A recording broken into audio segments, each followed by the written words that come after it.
Hello, in front of me I've got Google Pixel 10 Pro. In this video I'll show you how to reset app preferences.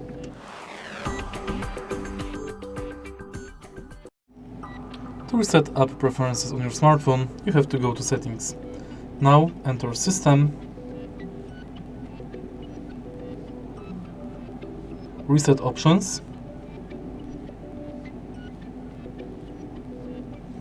and Reset App Preferences.